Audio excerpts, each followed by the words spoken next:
New Horizons Radio.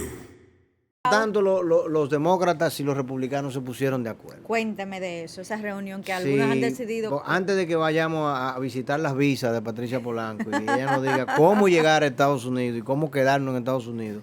De forma legal. El famoso sueño americano, ¿verdad? De llegar allá y quedarnos allá. Bueno, Biden y los republicanos finalmente, óyeme, en el Senado de la República el proyecto de ley de infraestructura, que originalmente Biden lo tenía en 3.4 trillones de dólares en inglés, billones de dólares en español, terminó siendo de la mitad, literalmente 1.7 billones de dólares en castellano, trillones de dólares en inglés. Y es un proyecto de infraestructura muy ambicioso y es un proyecto de infraestructura interesante porque logró el consenso de los demócratas y los republicanos. Y cuando uno habla del consenso, en el Senado sobre todo, porque en el Senado con el tema del filibuster tú necesitas 60 votos y sacó 67 votos a favor. O sea que tuvieron 17 republicanos que votaron a favor del proyecto de ley. Y obviamente los dos famosos senadores demócratas, Kyrsten Sinema de Arizona y Joe Manchin de West Virginia, ambos votaron a favor del proceso y no solamente votaron a favor del proceso, votaron a favor de porque le tumbaron la mitad, ¿entiendes? ¿Por qué le tumbaron la mitad? Bueno, porque la previsión original incluía cosas como educación preescolar gratuita, incluía un aumento del salario mínimo y un sinnúmero de cosas que para, por ejemplo, gente como Joe Manchin, ya lo hemos dicho antes, en West Virginia, eran muy difíciles porque un sueldo federal mínimo de $15 la hora hace no competitiva a las empresas de West Virginia y solamente promueve más el desempleo en West Virginia.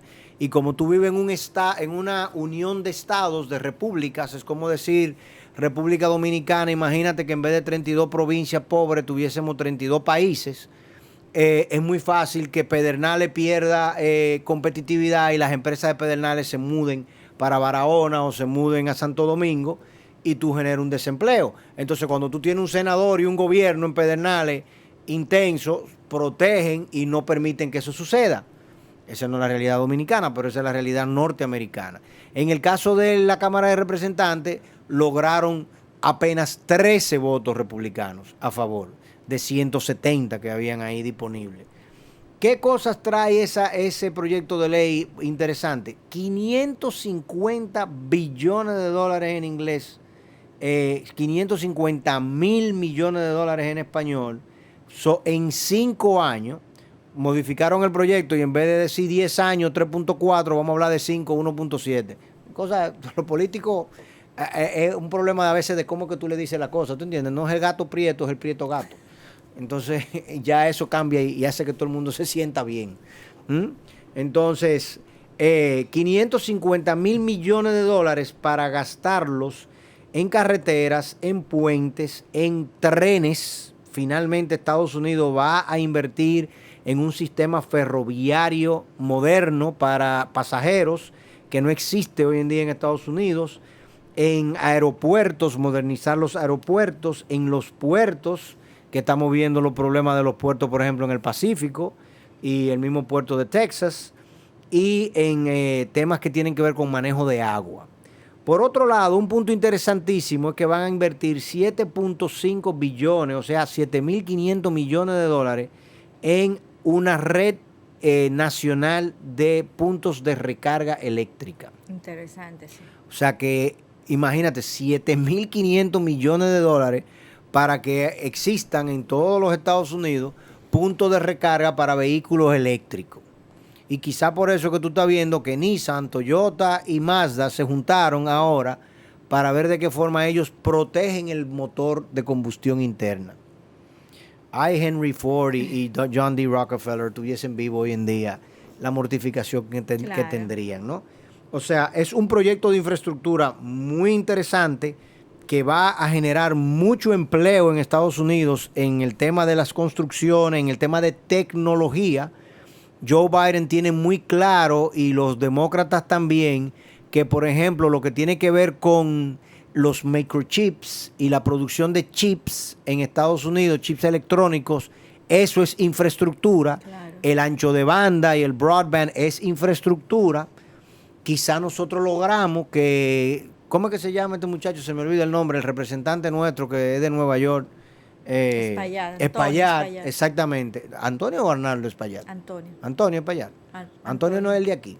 El de Es Espaillat, RCC, sí. pero el apellido es Espaillat. Pero creo que Arnaldo. Bueno, no sé.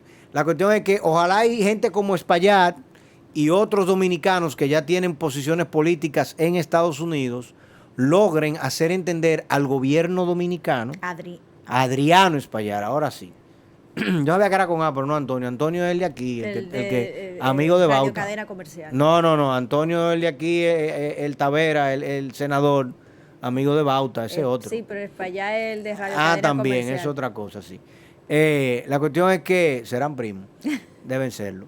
Ojalá y esos delegados políticos nuestros en Estados Unidos logren que el gobierno dominicano entienda que aquí hay que invertir en infraestructura, no tanto en sueldo y ayuditas, y que la telefonía y la tecnología son infraestructuras vitales.